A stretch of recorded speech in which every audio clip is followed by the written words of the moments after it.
Well, hack number one has to do with keeping your garbage bag from slipping inside the can. You've maybe seen this before with command hooks. What I didn't know is this would work for us or not because we have this pull-out drawer where our garbage cans go. And so I knew I couldn't put a large, big command hook in here because it wouldn't fit. And so I had for a long time, didn't think this hack would actually work for us, but also had been thoroughly annoyed by the bag falling in. So I got some smaller command hooks and we're gonna stick these on. What I realized is that the command hooks aren't holding the weight of all the trash. They're literally just keeping this plastic thing in place. So it's okay if they're not the gigantic command hooks. So let's stick these on and see how it works. Okay, so I have the hooks on and now we need to make sure it is still gonna fit in here. Okay. Okay. It's just barely hitting the top of here. This one doesn't matter back here. And I think now I'm just trying to kind of like pull on the bag a little bit. It's definitely holding it in place. You can still see the ends coming in a little bit, but I don't think that matters. It's definitely keeping the sides in place. So even with smaller hooks, I think that that is gonna work awesome. And as long as we're over here, let me show you another of my favorites, and that's putting your toaster in a bin so that it's super easy to take in and out of your cabinet. Now, if we haven't met before, I'm Dawn from The Minimal Mom, and normally we love talking about decluttering, simplifying, living as minimalists. And so I'm a big fan of having everything off of your counters, but I know the toaster especially can be a pain because you get all the crumbs, right? So by having it in a bin, it keeps it contained, the cord is all contained, and you don't have stray crumbs in a trail from your cabinet to your counter. Now, another place I found a command hook to be very helpful is right here inside the sink. So I have my Scrub Daddy sponge. I love the sponges. And then I also put a command hook right here to hold a short dish brush. I like dish brushes too, but you know when it's like the full length one, where do you put it? I have like a little basket thing inside the drawer, but then inside the door, but then you have to wait till it like drips off and everything. So this was just from Walmart. It's a shorter dish brush, works great. And actually you can get into more places with it too. And then I just hang it up here when I'm done. Okay, now I've seen some hacks from Callie from That Practical Mom, including using the pink stuff to get scuffs off your white dishes, air frying eggs to hard boil them, and even like the strangest way to get rotisserie chicken stripped. So we're gonna test all of those out next. But first I wanna let you know that today's video is part of a collaboration with Get Organized HQ. It's such an honor. I get to be a keynote speaker at an online organizing conference. I know, it blows my mind. Have I mentioned lately that I am very much a messy person still, right? But I have figured out ways to get my house to work for me. And I've said this before, our house is easy, even with 6 people living here. So I really want that for you too. So I'll be sharing at the conference along with so many of your favorite friends, Cass from Clutterbug, Dana from A Slob Comes Clean, so many more. And it's free. It's free. You can attend completely free. So check out my link down below. It's just there's just a short time here where you can sign up and get the free ticket. Don't get overwhelmed. There's like 100 speakers there. Pick out the ones that will serve you in this season. Take what you can and head into the fall with your house functioning and working so well for you too. Okay, so this is one of my favorite mugs ever. This was the first one I got of this like bumpy pattern, and then I got more to put on our hooks. But can you see inside of it? It's also a mug we use for making mug cakes, and then you stir it around with a fork and you get all these white lines in here. So apparently the pink stuff, which is my favorite cleaning paste, will take this off. So let's do a little scrubbing and see if we can make this look like new again. Another hack that I learned from my mom is to take your full-size sponges or scrubbies and cut them into thirds. It's a much more convenient size for most things, and especially like something like this where we're trying to get into the bottom of a mug, and they just last so much longer, and you just toss it out when it gets super grody and grab another one. So multiply your sponges, but let's see if we can make this work. Okay, so I will say I took a little elbow grease, and definitely you could use this on any type of white dishes, but check it out. Can you see? I was having a little, I didn't get the very bottom like super well, but it is way better than it was before. And then actually there was some kind of on the lip of it too, and on the handle that I was totally able to get off. It's hard to tell. It looks like new again. And this, like I said, this looks like 8 years old, and it had started looking kind of sad. So definitely pull out the pink stuff and you can get those scratches off any of your white dishes. I don't know, probably it would work for other color dishes too. Definitely worth a shot. Okay, what do you say? Should we throw some eggs in the air fryer and see if that works in place of hard boiling them? I think it's worth a shot because hard boiling eggs is just kind of the worst. Okay, we got the air fryer making noise in the kitchen now, so let's move to the bathroom real quick. Then we'll go check on those. I got the eggs in. There are eggs our chickens lay. They kind of vary in size, and our air fryer would not go down to 250. So I'm gonna try them here. If this doesn't work, my parents' air fryer does go down that low, I know. So we'll test that out. But this is definitely the type of thing I think where you have to keep track of times and temps in your own air fryer until you figure out the right combination for you. But heading into the bathroom, I've shared before, my favorite shower cleaner is just warmed up vinegar with some blue dish soap. So I filled up the mug like this much with vinegar and dish soap, but that's not my hack. The hack is to get a baggie and to use this to clean your faucet by putting it in the baggie and using a rubber band to attach it. Now, one other hack that you can do with this, as long as you're heating it up anyways, and if your microwave needs to be cleaned, you can let this go about 3 minutes in the microwave so it steams it and gets it so it's really easy to wipe everything down. But then let it cool a little bit. It's made real hot. Let it cool a little bit before you try to put it into your baggie. And I should have mentioned, it is helpful to put the rubber band on the faucet first, and I didn't take a before shot. It was pretty white and scaly on there. So we're gonna let that sit for about 10 minutes and then all that white stuff should come off really easily. Now, I've never actually liked these dish wands really in the kitchen. I've tried them many times. I don't know if I'm doing something wrong. It's just not my favorite. But these actually work surprisingly well in the bathtub because you can get around every little nook and cranny and curve and bend that your tub and your shower has. And so you can just fill it up with your favorite shower cleaner. For me, I just put some diluted vinegar with some dish soap in here. It doesn't smell like vinegar when we're not using it. You can just leave it on one of your shelves in here or find a way to hang it. But it works super well. And again, I don't know. I think that's the best use for these types of things. Air fryer's still going. There's about 5 minutes left and this is still soaking. And let's talk about a hack to get stubborn stickers off. Some things peel off pretty easily these days. A lot of things don't. In the past, I've used vegetable oil. It's a little messy. So we're gonna try this hack to use a hairdryer to warm it up and to see if it'll peel off. I have no idea. So let's just test it out together. And I really did try to pick a label that was not like peeling off cleanly. So here we go.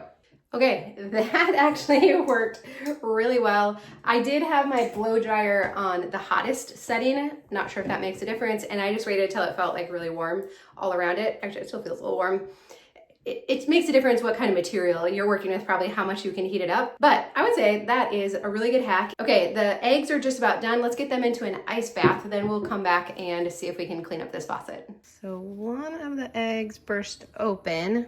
Don't judge my dirty air fryer. All right, so that might have been too long. So we'll get these into the hot water. Cold water bath. We'll let those cool for a little bit and then we'll try peeling them. It's a little bit hard to tell, but we were able to get all of the white scaly stuff off. It wasn't so bad because I've done this not too long ago, but the water sprays like in a steady stream now. And then also when you're emptying the baggie, you can close your drain trap and let the water soak in there for a little bit to also clean the round thing at the bottom, whatever that's called. So, so you can use it to clean that as well, but this actually looks really good. All right, rotisserie chicken hacks, how to get all the meat off quickly because who likes stripping chicken, right? So I'm a little bit torn right now because I've seen two hacks. One, Callie had showed, and you put it in a Ziploc bag and you just beat it around until the chicken comes off. But some have said that's kind of a pain because then you still have to fish the bones out. And then I also saw this reel where the gal like took off the legs and then just slid her thumbs down along to get all the breast meat off. And that looked like once you got pretty good at that, that could go pretty quickly too. So now I don't know which one to do. I think, you know, we're just gonna go with the bag trick because I gotta see if it works or not. But just know that there's a couple different methods. You might want to try it out yourself too. Okay, so my initial concern is, and the whole time I'm trying to like get the meat off of it, right? And she kind of made it look like you just kind of jumbled around, but I am so worried about my nails puncturing the bag, I have these fancy nails now, right? I mean, they're my own nails, but I've just been finally able to like grow them out a little bit. And I'm like, oh no, don't puncture the generic Walmart Ziploc bag, right? So I was aware of that. And then I was trying to get stuff off, and I don't know if I was even doing it right. But then in the end, you still have to reach into the bag and pull all the bones out, so your hands still get greasy and slimy and all that. So that took about 5 minutes. I don't think that saved any time. The next time we get a rotisserie chicken, I'm gonna try the method where you just slide your thumbs underneath it and strip it that way. I think that'll be better, but I don't know. Here's what we have, so. But one thing I do know for sure that works is this hack for making an ice pack for your kids. So you take marshmallows and you freeze them, and I wish you could feel this right now. They're just the right amount of coldness. Like, you don't have to put a towel or anything on it. They can just put it on if they get a bump or bruise or anything like that. The only problem, do you see the mistake I made? Don't get fun colored ones, then they just want to eat them and the bag gets a little smaller every time they use it. Just get plain white ones and throw them in. But this actually works really well if you have little kids. Okay, now I'd be curious if this only happens at our house or if it happens at yours too, where the bread drawer gets like super messy looking. And why? I don't know. Why is it so hard sometimes to put a twist tie back on, right? I don't know. It's like they're always like in here like half open, getting dried out. Again, I don't understand. But one hack is to just twist up your bag. You don't even need a twist tie. And then just fold this over it. And what I like about this is that it makes it just neater and contained. Now, some of us are very sophisticated and we always tuck it under when we put it back in there, but again, not everyone is as cooperative. So you can just fold it over, and it actually creates, I feel like, a tighter seal on it too. So we can tuck that guy back in, and then this one doesn't have a ton left in it, but we can do the same thing here as well. And now the drawer just looks so much nicer. One last hack before we head out of the kitchen, but really you can use this anywhere. If you have things that slide around, like this continually works its way back in here, then you can get this museum wax or putty, and you can just put a little bit of it under the corners. Now, there's lots of different products you can use for this kind of stuff. In the past, I've used masking tape even, but this actually works the best. Darn, it's kind of heavy. Okay. And it's very removable. It doesn't leave any kind of residue, and it really, it holds really, really well. So if you have any kind of containers in your drawers that tend to move around, just put a little of this under there. Get it in place. And you can just be as crazy as you want with it now. Okay, next, let's test out this viral hack for slicing an onion. All you need is an onion. You're gonna cut off the end and peel it, and a vegetable peeler. And it helps to stick a fork or a knife in the bottom of it to hold it. And then you just take your peeler and go to town. I really like how thinly this is slicing it. You'll notice this onion is kind of old. That's why it has eyes in the middle, and the outside was kind of rubbery, so it wasn't working so well. But I think if you had a nice fresh onion, you would be able to do most of the onion in these nice thin slices. I think this is a winner. All right, moment of truth. How easy do the eggs peel? And then we'll head out of the kitchen for some more hacks. My favorite with monkey hooks, but let's try and peel these real quick. They're definitely cool enough now. We'll peel them. Again, we might have to try it again with a different air fryer or different temperatures, but I am committed to this, so let's see. So you might be thinking like, oh, Dawn, the Instant Pot works so much better. We've gotten it down in the Instant Pot, like 6 minutes, quick release, put them in an ice bath, and they actually peel pretty well. I've also heard that it depends how old the eggs are. I have no idea how old these eggs are. They shouldn't be very old though. But these are not peeling well. It's coming off in little pieces. I can tell, the one is overcooked, obviously, by the way, it was cracked and everything. So like I said, I'm committed to this. So I'm gonna take some eggs to my parents' house. We're gonna try it in their air fryer and see if this works, because the Instant Pot is fine. It's just a pain to lug out. We use the air fryer all the time. If this works in the air fryer, I'd be much more likely to hard boil eggs, and I would like to. They're good. I enjoy them. So we'll see. All right, we are at my parents' house to try this air fryer. Most of the recipes for hard boiling eggs in the air fryer recommend like 240 degrees. and this one only goes down to 300. I thought, I don't know. So I did find directions for doing it at 300, and it said between 12 and 15 minutes. So I think this is just one of those things where there's trial and error. Also, the first set that I did, they were not room temperature. They were coming out of the fridge. That was less than ideal and not following the instructions. So that set did not work out well. They did not peel easily, and then they were not cooked all the way on the inside. So now I have been letting 3 eggs sit out at room temperature, and now we are gonna try these at 300. I think I'm gonna try like 13 minutes and see if that works, but I don't know. I really want this this hack to work. So I think if you're willing to go through a lot of trial and error and maybe waste some eggs in the process, then I do think it's worth it. Okay, I just heard like a pop sound come from here, so I stopped it 1 minute and 17 seconds early, and that one looks like it has cracked, but not that one or that one. So let's get them into an ice bath and then we'll see. Oh, this is, that one's gonna fill up with water. All right, I should be sharing hacks for air fryer cleaning. It's the kids who use it the most. All right, I'm gonna add a little more ice and we'll let these cool off. I guess another hack I can show while we're waiting too is my mom did add these little like rolly wheels to the bottom of her air fryer. She had seen it on a YouTube video and they work so well. So if you have an appliance that you want to like be able to just slide in and out from under the counter, that works super well. The only thing I've noticed with it then is when you just go to push buttons one-handed, it kind of pushes it, so you have to like hold on to it with the other hand usually, but otherwise it slides super easy now, so those are really nice too. Okay, and as long as I have you here, I have one other hack too. So the kids set the air fryer basket on here and got, these are grease stains on my mom's drying mat, and I think we all know Dawn dish soap works really well for it, but sometimes if you just put it on top, it doesn't take it all out. So what I've learned is that you put the Dawn dish soap on and then use like one of those little plastic scrapers or the edge of a spatula and really work it in, really work in the Dawn dish soap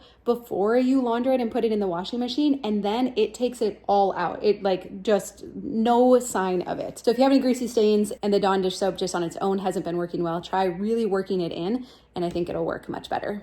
Okay, so I don't know what to think about this. The first one that had cracked open did not peel well, but was done perfectly on the inside. If I would have been able to get all of the peel off of it, it was coming off in teeny tiny little pieces. The second one peeled super easily, but wasn't fully done on the inside, which I realize some people like their eggs that way. And then the last one also peeled pretty easily, but wasn't completely done. So do you do 14 minutes and then you just have some that open up, or take those out and then keep cooking them? I don't know. I do think it's a great technique. I think I'd be more likely to hard boil eggs if we can get it worked out in an air fryer, but I do think there is a lot of trial and error. Oh, and also I think it can depend on how old your eggs are too.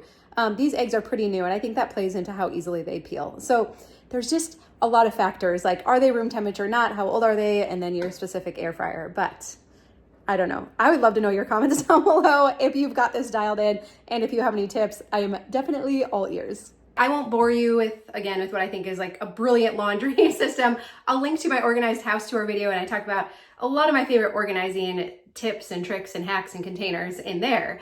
But what has been really helpful to make sure, especially my stuff or anyone that doesn't want their stuff dried and shrunk, is to have some magnets that we can put on the washing machine if we have put our own stuff in. So one that just says mom, which means good news, you don't have to do anything with it. Just come get mom and I'll deal with it. Or one also that says no dry. So if anyone puts anything in here that they don't want dried, they can put that on. Or also, Adeline's been getting a little more particular about how her things are laundered. So we have one that just says A, and again, that just means go get her. She can deal with it when it's time to switch it out. So this, we've had, since we've been doing a magnet system, it's taken on various forms. Now we have like this glass top, so you can't put them on top anymore, but this still is visual enough. But since we've been doing this, hardly anyone's stuff has gotten accidentally dried or anything like that. So that has been a real game changer for us. Next, if you have a closet that has no light in it or doesn't get to all the nooks and crannies,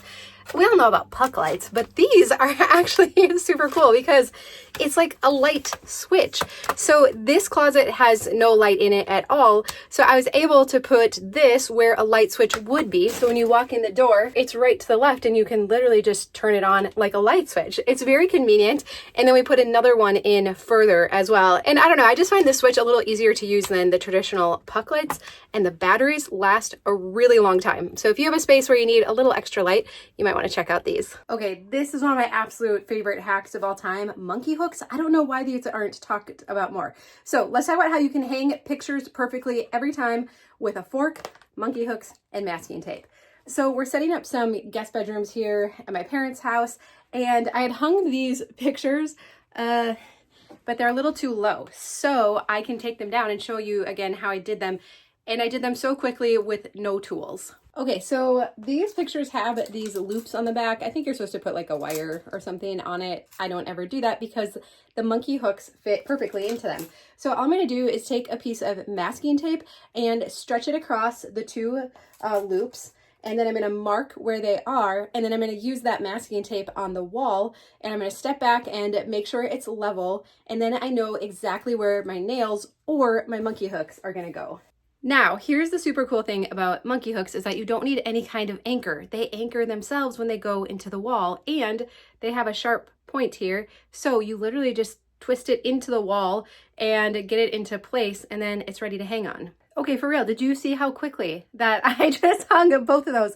They're level, they're even, so quick and easy. But I know you're thinking I didn't actually use the fork, so let me show you that hack real quick. Oh, and the other thing I like about the monkey hooks is that they leave hardly any damage to the wall. It's really like the same size hole as a nail hole. So even the extra ones, the holes I have back there now, won't be a big deal to fill and patch. Okay, so you've maybe seen this before, but I think it's worth repeating. So if you're a little more sophisticated and you have some kind of painting or hanging that has the wire in the back, you can use a fork to guide the wire onto the nail or monkey hook in this case. So you put the fork on, and then we can just flip this around, make sure the wire is hooked on the fork, which it is, and then you just pull out the fork. This picture's a little too awful. It's hooked on there, but it's hitting the frame. I think you understand what I'm getting at though. Let's head to your closet for our next couple hacks. So we've all heard that trick where you turn your hangers backwards at the beginning of the year, and then at the end of the year, you'll know what you wore and what you didn't. However, if you want to expedite that process, declutter even quicker, which I highly recommend, then challenge yourself to wear every single item in your closet. Systematically go through all of it and see if you like it or not. And then the second hack in our closet is to have a donation bin right in your closet and every member of your families.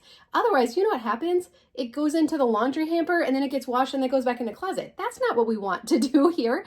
If you or anyone else doesn't like something, doesn't want to wear it anymore, get it out of the cycle, throw it straight into the donation bin. It's amazing how having this in here, it's like it's giving you permission to let go of things that you don't actually like. And so as you're systematically then working through your clothes, when you take it off, don't hang it back up, don't store it away or anything, throw it straight into the donation box if you don't care for it. Okay, so there you are. Hopefully you found a couple tricks that you can use in your home. Also, if you have any methods for quickly stripping chicken off of a rotisserie chicken, will you share that down below, because we could all benefit from that. And then I have videos on some of my other favorite hacks, organizing tips, organizing containers, testing out different things, what works, what doesn't in our small home. So I will link to those videos as well. And I'm super excited to see you at Get Organized HQ. So use that link down below to get your free ticket. I love you. I hope you have a really good day, and I'll see you again soon.